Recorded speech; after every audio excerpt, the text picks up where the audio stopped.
All right, folks, very excited for this next guest. You know him from the Cover 3 podcast and his work over at CBS Sports. You also know him as a loyal Seminole. He fights the good fight for Florida State on the internet regularly, which somebody's got to do, right? Small fan base. They need someone to stand up for him. But the wonderful Bud Elliott is here with us today on the Frogs Insider podcast. Bud, thanks so much for joining us today. Jamie, man, glad to be back. Yeah, it's it's that time of the year. Football's getting rolling. Obviously, Florida State had a tough game over there in Ireland, but it's just nice to have some regularity back in the schedule this year. And I'm just glad that pads are popping again and that we're getting after it. It's like farming, man, right? Like you spend most of the year just kind of planting and planting and like 100 now it's like 100 days of go time. Let's yes, and we get to enjoy it. I think even those of us working in it got to remember to enjoy it and sit back and appreciate it. It's a cool gig. It is a fun gig. And so let's jump into this conversation, because I know that Brett Yormark made some comments at Big 12 Media Days this year that I thought were particularly interesting, specifically around the debate that's going on about who's really the number 3 conference in the country. Is that the ACC? Is that the Big 12? He touted the Big 12's parity, top to bottom. The level of competition week in, week out is kind of giving the Big 12 the advantage in that regard. But what's your perspective just as you kind of look at the landscape nationally? Yeah, well, it's interesting. I thought Yormark was pretty smart to say that, because I think he knew that he had ACC Commissioner Jim Phillips pretty trapped. Because in order to lodge a true defense against that statement, which I think you can easily do, you would have to basically invoke the track records of the 2 schools, Florida State and Clemson, which are currently suing to leave your league. They are the 2 that have carried the conference for, about the last quarter century or a little more, and have won, the vast majority of conference championships. They've won 5 or 6 national titles in the last 30 years. So it's kind of weird because Phillips, I think Yormark probably knew that at ACC Media Day that Phillips was probably not going to want to be praising Florida State and Clemson all that much if he could, because they're currently suing to leave his league, and they've said some things about him that I'm sure he didn't like. I don't know if we really know how good the Big 12 will be, because we have not seen the Big 12, really without Texas and Oklahoma yet, and those from a rating standpoint certainly carry the conference, or did. And I will still watch a lot of Big 12 football because I enjoy it. I think it's a good brand of football. Like, they play a lot of really close, exciting games.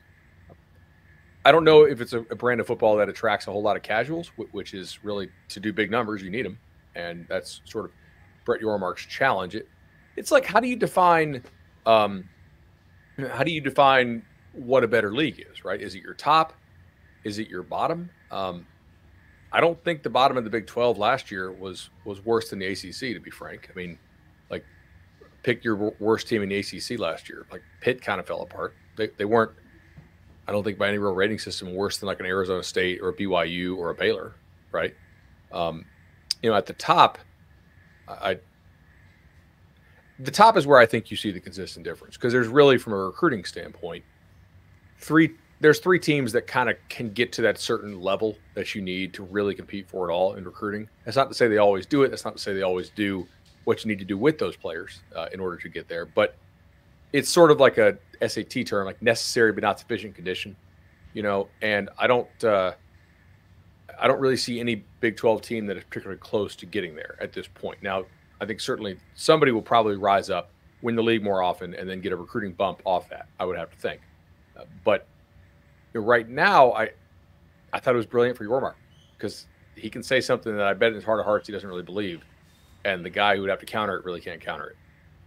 It's interesting that you bring up kind of the blue blood, blue chip recruiters versus depth, because I think that is kind of where this argument lies, is which do you value more? Do you value having 7 to 8 teams that can win your conference in any given year? Do you value having someone who's consistently going to compete for national championships? And I think that you're right. When you look at the Big 12 and the ACC, they're both kind of leaning in to option A or option B there.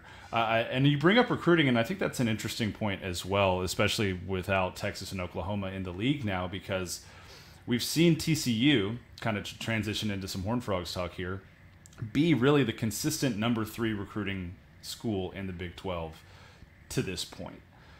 Do you think that they have an opportunity now to be 1 or 2 consistently moving forward, or do you think that the parity of the league overall will maybe bring the pack closer to them at least for a year or 2? No, I definitely think TCU has a chance to stay on top in terms of talent acquisition now that Texas and Oklahoma are gone for a couple of reasons. We might have parity of record, but we don't have parity of geography, right? And where you are still matters a hell of a lot. Like being able, not every single recruitment is some $1 million NIL battle. That the ability to win the NIL battle of, hey, like, we got hotels for you on the weekend if you want to come over, from 3 hours away, so you don't have to make the long drive home after the game. Like that's a small NIL battle you can win. Whereas, like out of state, out of region, in some cases, like literally the Big 12, spans just like the ACC does, quite a lot of distance now. I think TCU financially and with geography still has advantages over like the vast majority of that league in terms of recruiting. So I would expect those to hold. And when you look at what Sonny has done from a just position recruiting standpoint, he seemed to be really intentional, especially along the offensive line, of getting talent in bulk more than some blue chip one or two bodies. And what do you think about that strategy when it comes to volume? Not necessarily quantity over quality, but just the volume of guys he's bringing in along the trenches so far. I think it makes a lot of sense, right? Especially at certain positions. The offensive line would be one of the ones I'm glad you highlighted. I think that's really smart, mainly because offensive line's hard to project, especially after those top few kids. Generally, there's something that needs to happen to the player. Either he needs to grow, or and maybe like get stronger, but keep that athleticism, or maybe he needs to slim down some and see if we can unlock maybe some additional foot quickness if the guy is in a little bit better shape, or maybe it's a position change type kid.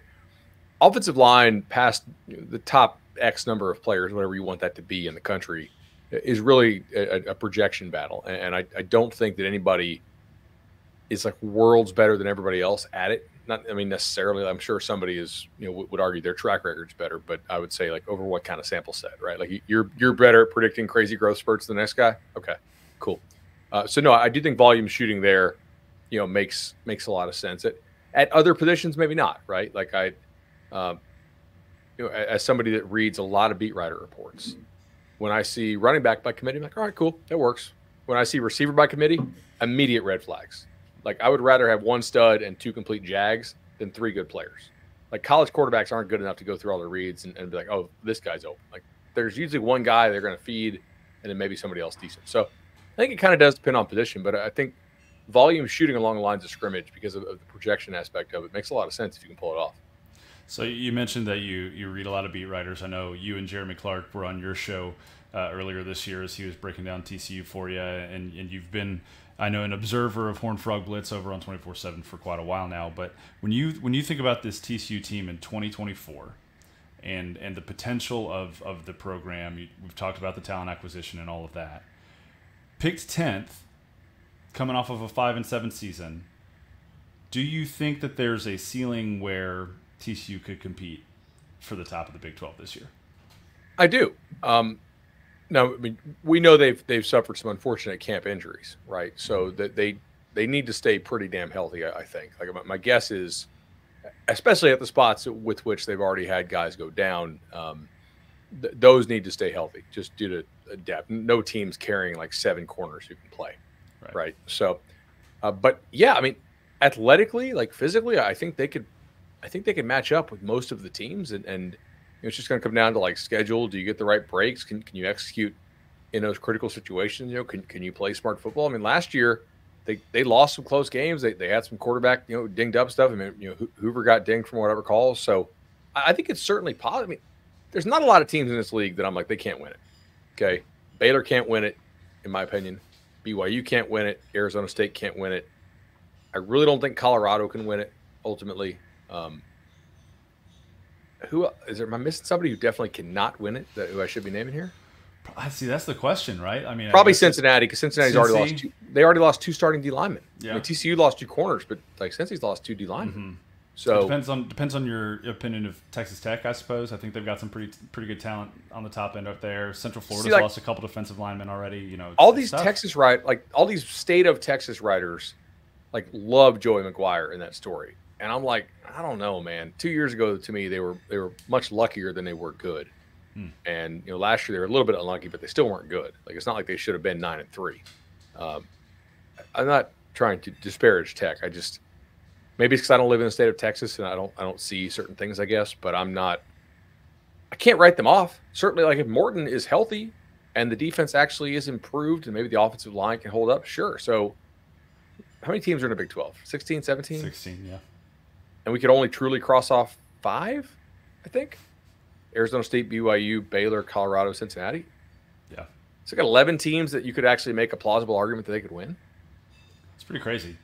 And you talk about injuries, and Morton and Hoover have dealt with their fair share. Cam Rising over at Utah hasn't played in 2 years, right? I mean, we haven't seen Jaden Daniels stay healthy out at Kansas for a full season quite yet. You know, I mean, health, I think, is going to play as much a part of this as talent when you talk about how wide open the league is. But when you look at the Big 12, who would you identify maybe as one or two of the real true front runners in the conference this year? I think Utah is, and I know they're the betting favorite and whatnot, but if Rising is healthy and back to form, that they may have a defense that's just better than everybody else by a meaningful amount, possibly. They had a lot of injuries last year, like a lot, and they still found a way to play good football. So I think Whittingham is just kind of a wizard, and they're always going to be tough. I think the schedule's really, really favorable for them. So I think you have to go Utah. And then there's probably a next group of like Kansas State. A lot of people like Iowa State. I think they're kind of being priced close to the top of their range, but I understand the projection of them being better because last year to start was such a circus, right? Like the gambling suspensions, and all of a sudden they're playing a freshman in Beck, and it's like, Beck. Yeah, sorry. Mm-hmm. And all of a sudden he's good, and I would also take a look at Oklahoma State. So I bet Oklahoma State last year at 60-1 to win the Big 12 and was able to hedge that out against Texas because I was like, I bet them more on schedule, not on the fact that I think they can actually beat Texas because athletically Texas is kind of different than everybody else, I think. Although Oklahoma did beat them. But Oklahoma State was not that good last year. They were mainly just like, I bet them because of the schedule and because I thought they were just slightly better than most of the teams on their schedule. This year, they could actually be good. They returned like 18 starters. I know they think the receivers are way better than they were last year, I think due to health. Like if that's the case, if Oklahoma State is like a real passing game where you really have to be afraid of the receivers, then like I know they lost. I thought they lost somebody to the portal, but they weren't worried about it at all from doing the summer school, if I recall. So that could be one. I would say kind of those as like the front runners. To me. And you're talking about another quarterback there, Alan Bowman, who's going to file for retirement soon, and is health, right? I mean, he's like 27, 28 years old. He's closer to my age than the freshman on the team, I think, and he's one of those kids where he was healthy last year, was banged up a little bit at Tech before he transferred. Quarterback health, I'm so interested in following just the QB health storylines in the Big 12 this year because I mean, there's so much top. It feels like the ceiling for a lot of these guys is really, really high.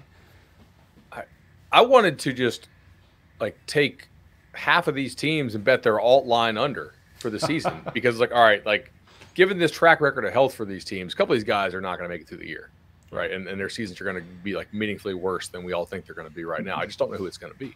Mm-hmm.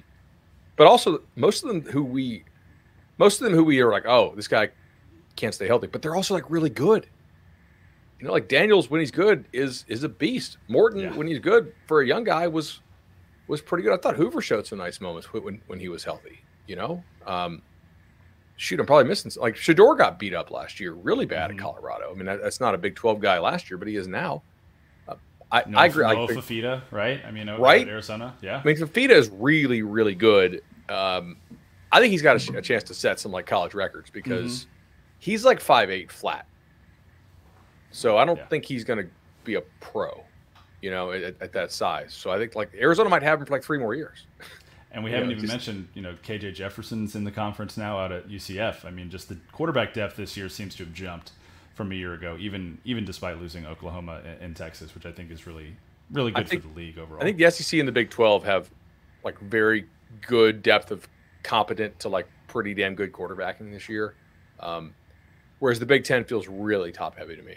Mm-hmm. It's one of the reasons why I think like the preseason favorites in the Big 10 are likely to hold serve, because I don't really know that the middle tier teams have the quarterback play to jump up and bite somebody and pull the upset. You know what I mean? Yeah, I fully agree with that. So back to TCU for a second. You mentioned you liked some of what you saw from Hoover last year. I watching him this fall after he missed spring with that injury, I think he's coming along nicely in the year two of the Kendall Briles offense. But when we think about win totals for TCU this year, I know I listened to your episode where you guys picked all your win totals and you were favorable towards the Frogs more so than your co-hosts over there at Cover 3. What was it about TCU at that point that made you choose the over on 7.5? And are you standing by that right now? I don't think I'm going to stand by 7.5 right now because of the corner stuff. I mean, like that. Fair. I mean, if you lose, what is their corner one and they're starting nickel, right? Yep. Mm-hmm. That's a lot. Like, I mean, those guys were starting for a reason. Now, I'm not saying the drop off has to be immense, but like just if you just factor in that plus the natural attrition you get during the season, and you just spoke about the quarterback stuff, I would still I would still consider playing over on a 7.5 to the over is a little tougher when you lose, that much on defense in the preseason. But I do like some of these games that they have to play, right? Like they get Texas Tech at home, which is nice. Now the trip to Utah is very tough. I think that's the best home field advantage in the Big 12. Actually, by some ways that I measure it, is the hardest in the sport. So that's a really tough road trip. I know they get the bye before, so that does help. But I mean, you get Houston at Kansas. I don't think is that tough, at least in terms of stadium type stuff, because it's Kansas. They're not at their normal stadium. They're playing like some of their games at that like community college. This one's going to be at Arrowhead. Yeah. See, and like that's not that close. Like, how many people are going to show up for that? Right. I'm not saying it's total neutral site, but it's not a huge home field advantage. I don't think. I mean, at Baylor, I know Waco's not like close to everything, but it's not totally out of the way for TCU. You can get there, right? You're not leaving the state much there. And at Cincinnati, we just spoke about it, they already suffered quite a bit of attrition. So if you're still in it and you're still motivated, like at Cincinnati's a game I think you could go get. I like having Arizona at home, not having to go play in the desert. That's kind of nice. I like having UCF at home. The opener seems a little tricky, though. I will say, I mean, this coach for Stanford is that guy can coach. He won and looked really good at Sac State. Stanford shown some like signs of life last. I think TCU is going to have to actually play well to win. I agree with that. I think the line's moved almost all the way up to 10 for that one in TCU's favor. I think I'm going to probably stay away from that and play more around with the over-under. I think it's at around 58.5. I like the under in that one just because there's so many unknowns. But you're right. Alec Aomayor is a phenomenal receiver. We've talked a little bit about the corner losses for TCU with Avery Hellman, Vernon Glover out for the year. I think for TCU this year consistently it's going to come down to pressure. How much pressure can they get on opposing QBs, like you said, with the depth at quarterback in this league? Pressuring quarterbacks, getting them off their timing, getting them out of the pocket is going to be really critical. And I agree. I like getting Arizona at home. I like getting UCF at home. Utah, you could probably chalk that one up in the wrong direction for TCU. And I agree with you. I love the atmosphere there. I was actually there in, I think it was 2008, the year Utah won the Sugar Bowl. Oh, yeah. It was my junior year at TCU.